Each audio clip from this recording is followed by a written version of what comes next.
Saya anak-anak dengan gaya gambar Disney gitu ya. Lihat perubahannya kan, ini sedang generate, udah jadi sebuah animasi karakter dengan gaya gambar Disney gitu. Saya mau kenalan diri dulu deh, tentang siapa saya gitu ya, terus kenapa saya mau ngisi materi ini gitu. Awalnya sebenarnya dulu saya adalah seorang IT ya, programmer gitu, buat yang pembuat aplikasi gitu. Bisa dulu ada mobile dan juga website. Cuman karena saya eh, punya rasa penasaran yang tinggi, akhirnya saya memutuskan kuliah lagi ke UGM di jurusan filsafat ya, yang mana itu sangat jauh gitu dari yang awalnya programmer tapi pindah ke jurusan sosial gitu. Terus saya juga akhirnya bergelut juga di hobi-hobi seperti videografi dan filmmaking, yang akhirnya menuntun saya ke JDS di Jabar Digital Service. Kalau teman-teman eh, pernah dengar gitu ya, ada sebuah unit namanya Jabar Digital Service di Diskominfo Jabar itu. Di situ kita banyak bergelut dengan aplikasi dan juga support desain dari pemerintahan Jabar gitu, baik secara web maupun secara mobile. Nah, saya bertanggung jawab untuk mengisi konten dan berkomunikasi ke publik gitu ya, terkait produk-produk yang apa saja yang JDS ciptakan dan apa saja yang kreasi JDS buat gitu. Tapi di sisi lain saya juga karena dulunya seorang programmer, jadi saya juga sering membahas soal IT ya, maksudnya bidang-bidang teknologi terutama, dan juga khususnya AI gitu. Jadi kalau teman-teman senang konten-konten atau bahasan-bahasan tentang AI, ya saya cukup sering berbicara soal itulah di konten-konten yang saya buat maupun JDS dan juga pribadi gitu.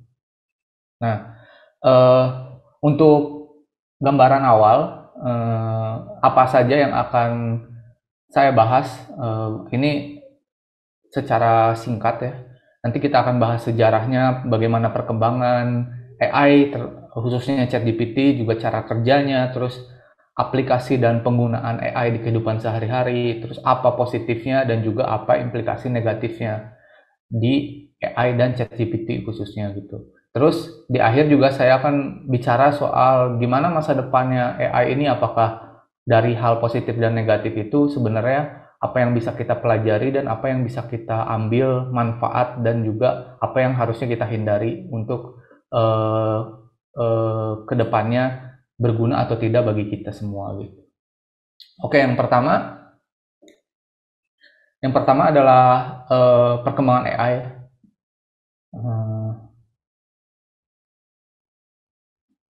AI itu dimulai pada sebenarnya udah lama ya, tahun 1950. Jadi kalau kalian pernah dengar Alan Turing itu adalah seorang fisikawan hebat yang dulu menciptakan mesin-mesin hebat lah di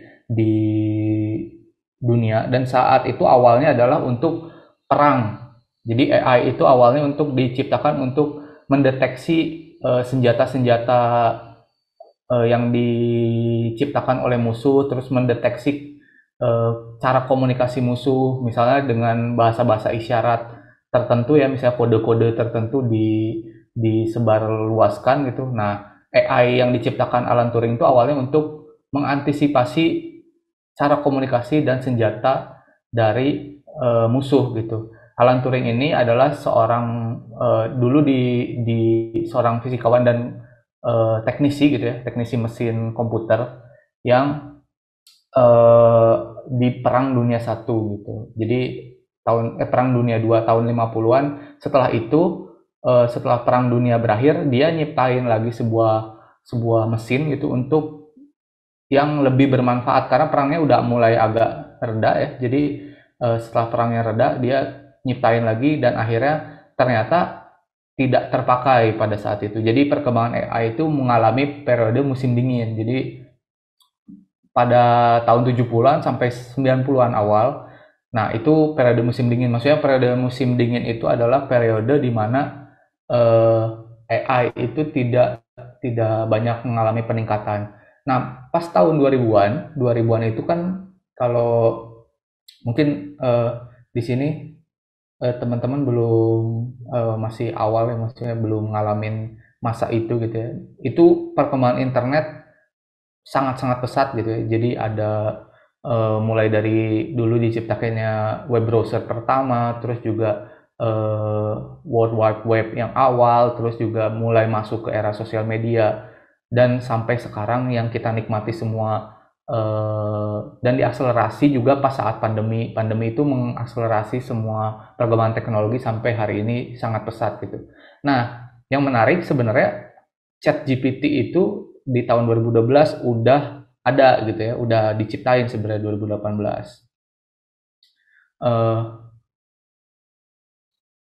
Tapi karena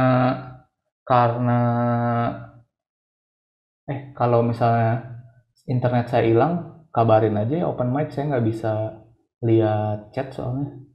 Nanti boleh unmute aja. Jadi dikabarin kalau terjadi kendala gitu ya. Ini saya lanjut. Nah, di tahun 2018 sampai sekarang gitu, 2023, itu ada 3 periode ya ChatGPT itu. GPT-1, GPT-2, GPT-3, dan GPT-4. GPT itu yang dimaksud adalah mesin prediksi, mesin yang mengolah kata-katanya. Jadi nanti saya akan tunjukkan bagaimana cara ChatGPT-nya bekerja. Cuma GPT-4 itu bisa kecerdasannya sangat-sangat hebat gitu ya. Jadi kalau saya pakai bahasa mesin tuh istilahnya deep learning. Deep learning itu mengolah mesin-mesin data, mengolah data yang dalam gitu ya, yang sangat kompleks, diolah menjadi sesuatu yang berguna buat kita. Jadi diprediksi GPT-nya. Kalau pasti teman-teman juga mungkin beberapa orang yang tertarik teknologi pasti udah pernah coba ChatGPT ya. Nah, cara bicaranya kan sangat-sangat mirip ya, sangat-sangat terapi sesuai dengan cara berkomunikasi manusia gitu. Nah, hari ini perkembangannya terus berlanjut dan mengalami inovasi yang sangat-sangat luar biasa cepat gitu ya. Jadi kalau di tahun 2000-an itu internet itu sangat pesat, nah tahun 2022 kemarin, 2023, giliran AI yang mengalami periode sangat-sangat cepat, dimulai dengan perkembangan ChatGPT ini.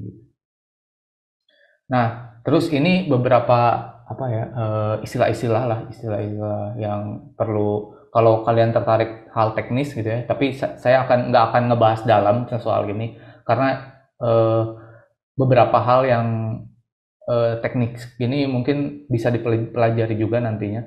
Yang saya mau bahas adalah generative text ini. Generative text ini adalah sistem kerjanya untuk menghasilkan teks yang responsif berdasarkan pemahaman input dan pola pelatihan. Jadi awalnya itu datanya banyak kan, ada miliaran bahkan triliunan data gitu ya.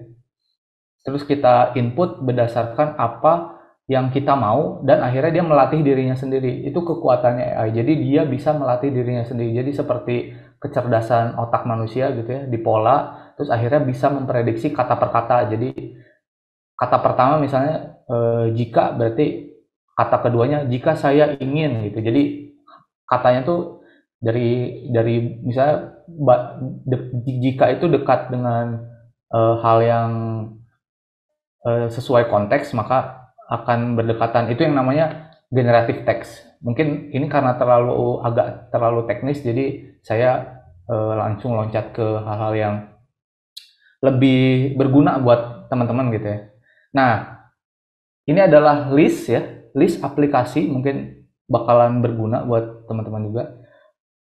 AI yang sangat banyak sebenarnya di dunia ini gitu, di perkembangan dunia AI sekarang. Ada ChatGPT, kita udah tahu lah ya, udah paling populer ChatGPT. Terus Descript ini nomor 4, merupakan alat yang bisa mentranskrip dan eh, berupa konten video dan audio. Jadi kita misalnya ngetik eh, kampus Nusa itu sangat mengagumkan gitu. Dari tadinya yang teks bisa jadi berupa konten audio. Jadi voice-nya ter tersalurkan gitu ya. Atau kita ngerekam suara suara misalnya saya ingin belajar tentang AI gitu. Nah, itu akan direkam dan dijadikan sebuah konten gitu. Sebuah konten yang dimaksud adalah transkrip tulisan, terus transkrip video audio, dan juga dan yang paling menarik adalah kita bisa ngedit audio suara kita diisi dengan teks, tapi audionya itu berubah gitu. Jadi seperti kita eh, ngetik tapi keluar suara kita gitu, itu yang menarik. Terus juga ada Midjourney. Midjourney ini AI yang masukkan gambar dari teks. Nanti ini akan saya demokan juga gimana cara penggunaannya di halaman selanjutnya ya. Jadi ini list-listnya banyak banyak banget gitu. Bahkan ini juga ada GitHub Copilot. GitHub Copilot ini merupakan AI yang membantu kita buat ngoding gitu ya. Ngoding kalau teman-teman mungkin ada yang ikut jurusan IT gitu, programming. Nah, GitHub Copilot ini merupakan alat buat kita kalau misalnya nulis kode jadi jauh lebih cepat, jauh lebih efisien, lebih efektif gitu. Ada kesalahan error juga bisa dibantu dibenarkan. Sama sebenarnya seperti ChatGPT juga, cuman GitHub Copilot ini lebih fokus pada pemrograman gitu. Terus ada masih banyak, ada Magic Studio, ada Loka pembuatan logo gitu ya. Jadi otomatis ketik logonya pingin kayak gimana jadi gitu. Terus animasi juga ada Magic Studio. Jadi pingin ngegerakin karakter animasi atau avatar seperti apa, tinggal masukkan prompt itu tugas yang harus dikerjakan oleh AI jadi gitu. Banyak sekali AI yang berkembang di era 2023 ini, terutama 2023 ini sih. Nah, eh, saya akan menunjukkan sebuah video ya. Terlihat teman-teman videonya? Oke. Ini adalah AI. Ini sebelum kita demo live gitu ya. AI yang ada di Photoshop. Jadi Photoshop 2023 ini sudah mengembangkan sebuah fitur terbaru, fitur AI-nya. Jadi kalau teman-teman yang senang fotografi ya, atau videografi, atau editing gitu, bukan editing bukan videografi, maksudnya ngedit foto gitu ya, fotografi dan editing foto, editing thumbnail atau karakter-karakter eh, animasi gitu bisa juga. Nih, tinggal di blok gitu. Terus kita masukkan nih stick gitu, misalnya stick daging, terus muncul gitu. Terus kalau dulu kan harus crop bla bla bla bla, terus masukin ganti warna juga harus diedit satu-satu, kita tinggal blok terus masukin perintahnya. Tuh jadi sendoknya berganti emas terus, dan kasih banyak opsi gitu. Menarik banget ini. Apalagi Photoshop ini kan sudah banyak dipakai ya di Indonesia, itu sang aplikasi yang super populer gitu. Jadi ketika ditambah AI jadi sangat-sangat powerful gitu untuk dipakai, dan ini belum terbuka untuk umum sayangnya. Cuman saya beberapa orang yang udah sering berlangganan Photoshop gitu ya, berbayar gitu, bisa dapat aksesnya.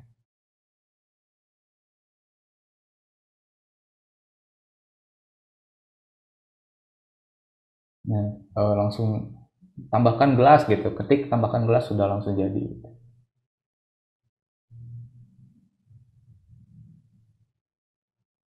Nah, eh, ini juga nih, ini yang terbaru, ini baru launching bulan ini, bulan Juli ini, sebuah fitur beta baru percobaan dari ChatGPT. sebuah fitur terbaru yang namanya code interpreter. Jadi kalau di ChatGPT yang versi berbayar ya, yang pakai GPT-4 gitu, GPT-4 ini, kita bisa masukkan sebuah kode-kode engineering program gitu ya, untuk bikin, kalau dulu waktu saya ngoding gitu, bikin game seperti ini yang seperti tampilan di sebelah kanan ini, itu sangat-sangat lama, bisa sampai berminggu-minggu lah, atau bulanan bukan. Tapi dengan bantuan code interpreter ini, hanya sampai nggak, kurang lebih 5 menit lah. Kita masukkan kode, kita pingin seperti apa, masukkan asetnya, terus akhirnya asal kita tahu bahasa pemrogramannya dan ngedit aja udah langsung jadi gitu. Ini implikasi positif dari AI. Jadi peningkatan efisiensi, produktivitas, peluang baru, karir-karir baru juga akan bermunculan. Terus pengetahuan yang baru yang sebelumnya kita ngoding tuh harus berbulan-bulan gitu ya. Ini hanya 5 menit, sangat-sangat ekstrim gitu perubahannya. Nah, efek dari produktivitas meningkat dan kecerdasan buatan ini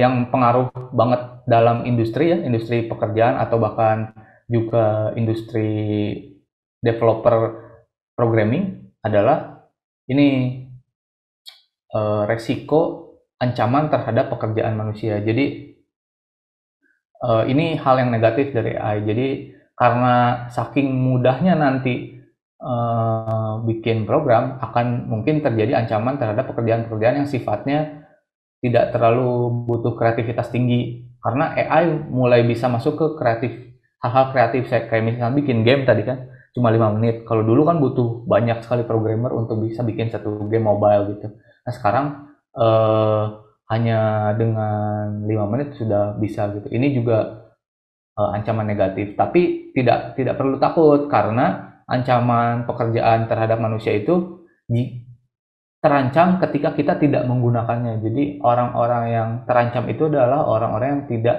mau ikut terjun menggunakan AI dalam keseharian. Jadi yang yang teman-teman kalau masih muda ya, maksudnya teman-teman masih kuliah, wajib sekali pelajari soal AI supaya tidak tergerus zaman. Tapi hal yang nomor dua yang negatif adalah misinformasi. Misinformasi juga sering terjadi. Contoh, di situs sudah saya ketikan gitu ya, tolong tuliskan tentang penjajahan Jepang di Indonesia.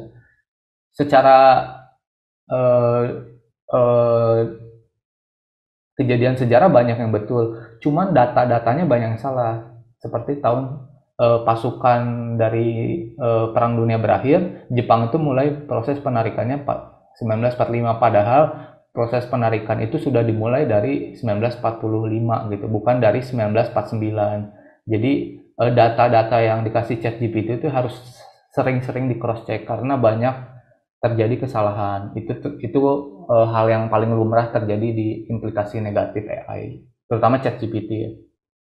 Nah, banyak juga isu privacy, keamanan data, juga resiko penyalahgunaan teknologi yang terjadi di beberapa penggunaan AI. Itu salah satu hal yang kurang lebih harus kita antisipasi, tapi tidak menutup kemungkinan untuk kita jadi jangan menggunakannya. Tetap kita gunakan untuk membantu keseharian kita, tapi harus tetap ada sentuhan manusia, di cross check ulang gitu ya, data-datanya, baik datanya ataupun juga eh, informasi-informasi yang diberikan gitu. Jadi eh, kalau soal ChatGPT, kalau mau ngecek mungkin eh, aku mau nanya ke Mbak Moderator, saya sampai jam berapa ya? Supaya nggak kelamaan, apakah saya perlu mendemokan beberapa atau cukup satu aja gitu?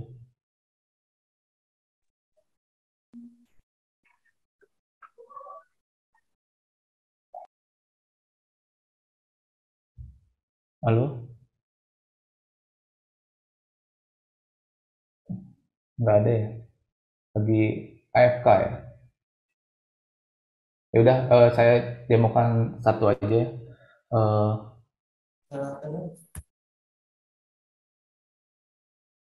nah, ini saya mau mendemokan salah satu fitur terbarunya ChatGPT, yaitu GPT-4 ya. Jadi eh, jika kita pakai GPT-4 itu bisa baca PDF gitu. Cuma karena takutnya nggak ada waktu ya, jadi mungkin nanti kalau misalnya tertarik, eh, saya langsung aja ke ini, ke Midjourney. Jadi ini salah satu, tadi di awal saya pernah ngejelasin bagaimana Midjourney itu bekerja ya. Midjourney itu dipakai di Discord. Jadi Discord itu salah satu fitur yang dipakai oleh Midjourney untuk melakukan generatif teks menuju gambar. Caranya sebenarnya sangat gampang, sangat sangat mudah. Nanti buka Midjourney, terus kalian daftar. Nah, ini teks-teksnya yang udah digeneratif oleh beberapa orang, jadi kayak bisa berbentuk ilustrasi seperti ini, bahkan gambar-gambar nyata juga bisa gitu. Nah, caranya sebenarnya mudah, tinggal di sini kita pakai ketik slash terus imagine. Nah, misalnya gimana, gambar kids with Disney style picture. Saya anak-anak dengan gaya gambar Disney gitu ya. Tinggal ketik slash imagine terus ketikkan perintah yang ingin kita buat. Tinggal nunggu paling ya beberapa 1 menitan ya mungkin nanti akan ada gitu ya. Ini dia lagi menggenerate beberapa opsi gitu ya. Nih masih dalam proses. Ini 1 menit kurang lebih nanti akan langsung jadi style Disney. Kalau dulu, zaman dulu tuh, lihat perubahannya kan, ini sedang generate. Kalau dulu zaman dulu kan bikin style gambar kayak gini butuh waktu berhari-hari gitu ya, bahkan sampai bulanan gitu. Dengan AI ini bisa banget, jadi sangat-sangat cepat gitu. Udah jadi sebuah animasi karakter dengan gaya gambar Disney gitu. Nah itu bisa dipakai buat apa aja sebenarnya, nggak harus bentuk karakter gini, bisa juga kalau misalnya kalian pingin bikin mock up handphone gitu, atau kalau kalian hal-hal kreatif lain kayak misalnya bikin cerita gitu ya, ilustrasi gambar anak gitu, atau di tugas-tugas, mungkin tugas-tugas jadi referensi tugas gitu ya untuk kalau jurusan-jurusan DKV gitu, atau gedung-gedung tinggi juga bisa tuh, ada yang bikin kayak ini juga ya cerita-cerita bergambar gitu, cerpen terus pengen diilustrasikan gitu kan bisa juga gitu. Banyak hal-hal yang bisa dieksplor sebenarnya di AI itu, karena mungkin nanti kalau misalnya ada hal-hal yang ditanyakan bisa dilanjut di pas sesi diskusi gitu. Baik Pak, saya izin bertanya. Assalamualaikum warahmatullahi wabarakatuh. Perkenalkan, nama saya Hadi Jaya Bertanya. Hadi Jaya Pertama. Saya izin bertanya, bagaimana sih Pak ChatGPT itu berdampak besar bagi Indonesia gitu Pak, terutama dalam Diskominfo sendiri. Terima kasih.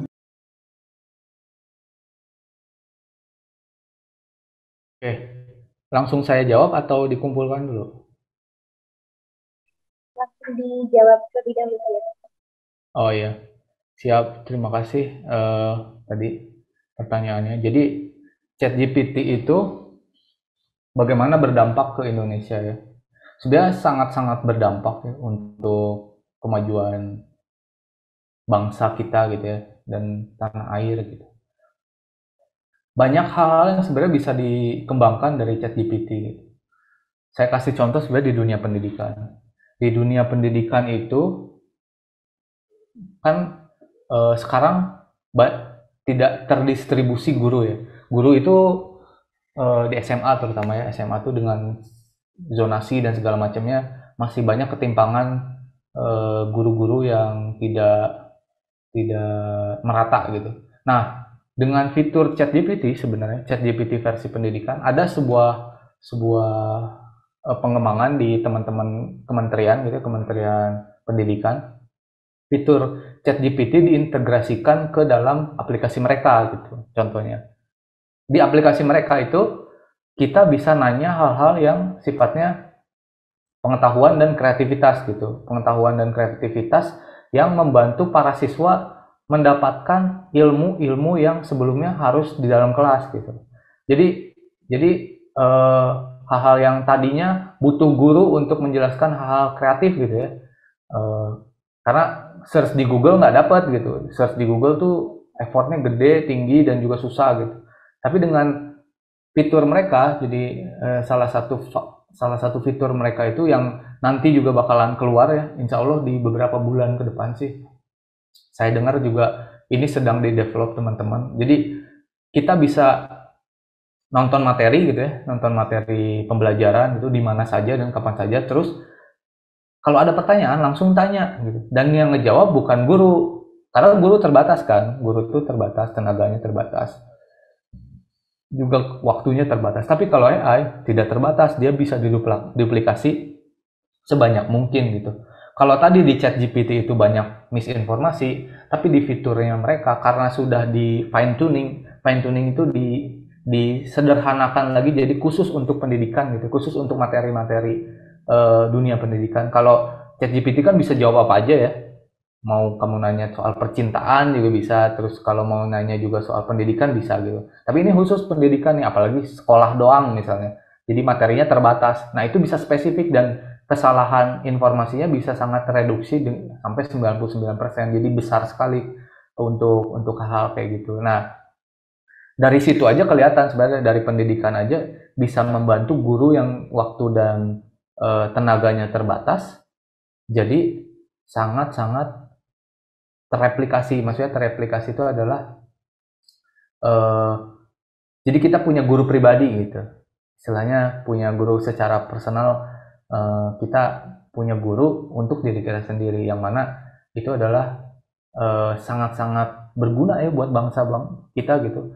Selama ini kan guru, banyaklah isu-isu guru tuh yang terjadi di Indonesia gitu ya.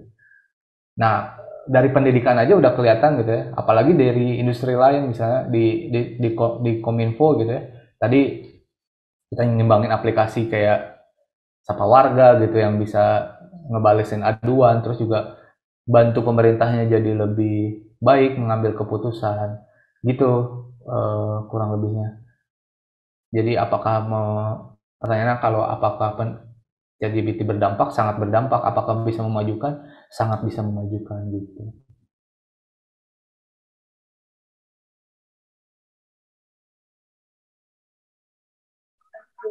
Bisa dipahami mungkin ya Kang Hadi. Ada pertanyaan yang lain untuk peserta yang lain, saya persilakan untuk bertanya kembali. Boleh Kak Maulani Aisyah, silakan. Baik, terima kasih moderator untuk waktunya. Mohon izin Bapak, materinya sungguh luar biasa. Terima kasih banyak, dan tadi mohon izin juga kalau bisa pengen minta materinya untuk dipelajari lagi. Dan barusan juga mengangkat di ChatGPT di dunia pendidikan ya Bapak. Kebetulan saya sebagai guru di SMA, sebenarnya dengan adanya ChatGPT ini terbantu ya kita sebagai guru itu dalam segi mendidik peserta didik gitu ya. Tapi tadi saya lihat ada pun dampak-dampak negatifnya begitu ya Bapak. Nah, untuk mengantisipasinya, khawatirnya kan kita tadi sebagai seorang guru adanya keterbatasan dan kita nggak bisa melihat secara langsung apakah misal saat membuat proposal atau makalah dan lain sebagainya itu kan sudah tersedia di ChatGPT semuanya ya. Nah, kita sebagai guru bagusnya apa tindakan yang harus diambil untuk bisa mengambil positifnya saja dari ChatGPT ini, karena yang saya alami gitu ya. Anak peserta didik itu lebih ke negatifnya, jadi menganggap semua itu sederhana atau simpel dengan adanya ChatGPT ini. Jadi kekreativitasan peserta didiknya teh jadi berkurang begitu, Bapak. Jadi gimana solusinya untuk kita sebagai pendidik gitu dalam munculnya ChatGPT ini gitu. Terima kasih semuanya. Assalamualaikum warahmatullahi wabarakatuh. Ya. Terima kasih, bagus sekali Ibu Mulyani ya, Bu Mulyani pertanyaannya. Emang itu juga, jadi kalau di kita tuh kan di Pemprov Jabar juga kita kan sering sekali diskusi soal kalau teknologinya di Diskominfo tapi pendidikannya di Disdik gitu ya. Jadi diskusi soal semenjak ChatGPT ada itu jadi banyak siswa-siswa yang cenderung malas gitu ya, dalam tanda kutip ya, malas untuk bikin hal-hal yang sifatnya tugas-tugas gitu. Nah itu tuh sebenarnya banyak cara mengantisipasinya, banyak sekali gitu. Yang kalau di kita, di saya terutama ya, di kita di Pemprov gitu, sangat menyarankan untuk ngasih tugas-tugas yang sifatnya memang sangat-sangat harus kreatif gitu, sangat-sangat kreatif. Jadi tidak bisa hanya digunakan oleh ChatGPT gitu. Misalnya ya, tugasnya harus beneran, kalau cuma kalau hanya tulisan gitu ya, kalau hanya tulisan misalnya tolong resume artikel ini gitu misalnya gitu. Itu kan sangat gampang ya dijawab oleh ChatGPT gitu. Nah, coba jadi tugasnya tuh bisa dinaikkan ke level yang harus menjawab yang hal-hal yang tidak bisa dijawab oleh ChatGPT gitu. Kayak misalnya contoh ya, bikinkan sebuah kreasi gitu yang sifatnya mungkin bisa fisik gitu, yang jelas nggak bisa dibantu oleh AI itu. Atau hal-hal yang lebih kreatif kayak misalnya bikin video tapi videonya harus bagus gitu, secara dinikmati oleh orang-orang, ditonton, atau bahkan tugasnya tuh tidak bersifat jadi misalnya tugas itu berbentuk presentasi gitu, presentasi harus public speaking gitu, atau hal-hal yang memang kalau AI yang ngelakuin itu mudah, tapi kalau manusia yang kalau dibantu dengan AI itu jadi lebih mudah, tapi ini tetap harus ada sentuhan manusianya. Itu yang pertama. Yang kedua adalah Ibu bisa gunakan fitur Zero GPT. Zero GPT ini adalah fitur, misalnya kita copy gitu. Ini adalah fitur yang bisa mendeteksi orang pakai AI atau enggak gitu. Ini internetnya rada lambat, maaf ya. Ini saya copy chatnya Bapak Muhammad Rahman aja. Jadi ini kan chatnya jelas-jelas manusia yang ngetik ya. Nah dengan fitur ini kita bisa deteksi nih orang ini nulisnya AI doang tuh. Your text is human written gitu. Jadi sebenarnya ini juga nanti kalau dari pemerintah, Kementerian Pendidikan juga katanya bakal ngasih deteksi kayak gini supaya ya sentuhan manusianya tetap ada. Jadi ChatGPT itu sebagai pembantu, bukan untuk menggantikan tugas-tugas yang dikerjakan oleh siswanya. Jadi kalau kayak gitu mah kan jadinya belajar apa gitu ya, kita coba ya beberapa. Misalnya ya hal-hal yang kayak gini mungkin ini aku nggak tahu ini bakal kedeteksinya berapa. Jika ini kedeteksi human written berarti ini sudah bagus gitu. Nah ini kan deteksinya human written. Wah, ini dibantu dengan AI tapi juga secara kualitas masih dideteksi human written, jadi masih manusia gitu ya. Tapi kalau misalnya sangat-sangat AI yang panjang-panjang kayak gitu-gitu, Ibu bisa copy paste aja di sini terus kedeteksi, wah ini tugasnya terlalu AI. Itu cara nomor 2. Cuman saran saya tetap gunakan dua-duanya gitu. Jadi untuk deteksi juga bisa, terus untuk pemberi tugas juga bisa, yang hal-hal yang lebih sangat-sangat kreatif gitu ya. Jadi bukan cuma mengumpulkan tugas saja atau banyak sebenarnya, mungkin sebagai guru lebih tahu terhadap siswanya sebenarnya butuh apa gitu. Jadi tidak itu saran saya dari kalau menjawab tentang hal tadi ya. Kurang lebih kayak gitu. Terima kasih. Semoga menjawab. Kalau ada pertanyaan Ya, lanjutan gitu mangga. ya baru tahu Bapak Abdi soal itu tadi apa zero apa tadi Zero itu GPT ya. bagus ya. Zero GPT Ya. itu baru tahu ternyata emang kita bisa mendeteksi ya. Kalau awalnya kan saya cuman apa namanya, dari tata bahasa. Kalau dari Chat GPT itu kan tata bahasa, kalau misal kita memberikan tugas makalah atau lain sebagainya, itu kan tata bahasanya teh tersusun gitu ya. Tersusun rapi ya. Ya, tersusun rapi gitu. Baru analisisnya baru dari sana, tapi setelah ikut ini gitu, jadi ada yang lain ternyata ya untuk mendeteksi Iya. ini. Iya. Oke, siap. Bapak hatur nuhun Iya, untuk sami-sami. jawabannya. Oke, terima kasih atas pertanyaan yang sangat luar biasa ya, Kak Maulani Aisyah. Nah, ada satu pertanyaan terakhir, kita izinkan dari kolom komentar. Di sini ada pertanyaan tentang, izin bertanya, apakah ChatGPT itu aman dalam menjaga data penggunanya?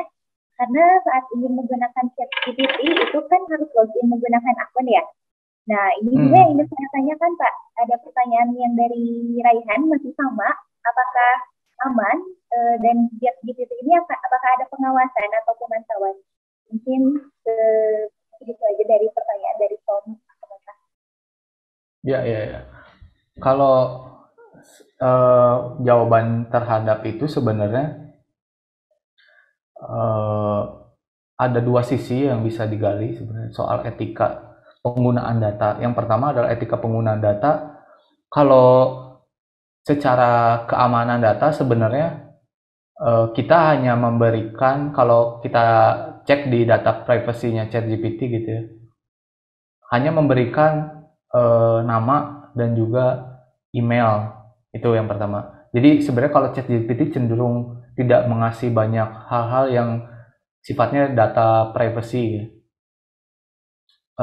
Data privacy itu cenderung tidak banyak masalah, dan juga ini OpenAI itu banyak bicara ya, kan membicarakan soal data privacy dan kualitinya. Jadi sebenarnya kalau kan ChatGPT itu yang punya OpenAI, yang punya perusahaannya namanya OpenAI, itu juga di saham terbesarnya adalah Microsoft. Jadi Microsoft itu, kalau Microsoft Word yang sering kita pakai gitu ya, kalau teman-teman tahu gitu, itu tuh kan banyak juga ngambil data akun kita gitu ya. Jadi ya memang itu cara mereka untuk bertukar jasa dengan kita. Jadi kan mereka ngasih gratis, ya udah berarti kita ngasih data soal nama dan juga email. Tapi yang kedua adalah yang tadi saya kasih, yang Midjourney ini.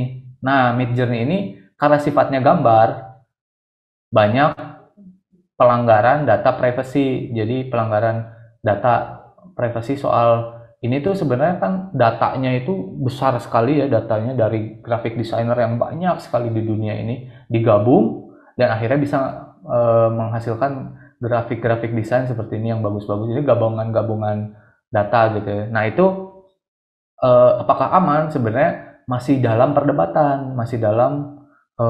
perdebatan di dunia ini, karena AI itu adalah teknologi yang baru ya, teknologi yang masih sangat berkembang. Biasanya cenderungnya dalam dunia teknologinya ada dulu, baru aturannya muncul. Jadi kayak zaman dulu gitu ya, zaman kalau udah mungkin zaman tahun 2000-an awal, dulu orang hate speech gitu ya, ngomong komentar netizen sembarangan gitu, itu nggak ada aturannya gitu. Nggak ada di dunia ini tuh, di Indonesia lah, kita khusus bicara Indonesia, nggak ada aturannya. Semenjak ada mulai teknologi sosial media, terus mulai ada hate speech gitu, kata-kata menyinggung gitu ke berbagai pihak, dibentuklah undang-undang ITE yang mengatur kalau kita tuh nggak bisa sembarangan di dunia sosial media. Sama seperti AI ini, jadi AI-nya ada dulu, aturannya belum ada nih gitu. Jadi kalau yang seperti ini apakah aman? Nah, ini belum ada aturannya. Jadi kalau misalnya kalian khawatir ya nggak usah dipakai dulu. Kalau yang hal yang sifatnya kayak gini bisa pakai akun-akun mungkin sifatnya data privasinya nggak milik pribadi gitu. Aku second akun lah istilahnya, mungkin emailnya email yang lain gitu. Kalau ada kekhawatiran itu, tapi kalau yang ChatGPT, Microsoft, Google gitu-gitu mah cenderung aman karena perusahaan-perusahaan besar yang juga sudah diawasi oleh dunia gitu ya, secara data keamanannya. Cuma ada juga kalau kalau teman-teman pernah pakai aplikasi gitu ya, ada namanya Lensa AI. Jadi bisa ngubah-ngubah profil picture kita di TikTok gitu ya. Kan ada profil picture kita jadi tiba-tiba ketutup berubah jadi gambar AI gitu. Nah, itu tuh banyak tuh yang melanggar sebenarnya privasi karena mereka nyimpen muka kita untuk jadikan data gitu. Nah, itu juga kalau misalnya ada kekhawatiran mending nggak usah dipakai gitu. Itu saran saya. Jadi kalau aturannya sebenarnya belum ada aturannya, pengawasannya juga belum ada gitu di Indonesia. Baru akan dibentuk mungkin ketika ini makin masif gitu ya. Pemerintah baru akan turun untuk membantu mengatur, meregulasi gitu. Sebenarnya kalau di pemerintahan pusat setahu saya mungkin nanti kalau ada perwakilan Kominfo bisa bantu jawab juga ya. Saya kurang tahu, mungkin udah mulai ada pembicaraan-pembicaraan soal aturan-aturan penggunaan AI gitu. Itu jawaban dari saya soal apakah aman atau tidak.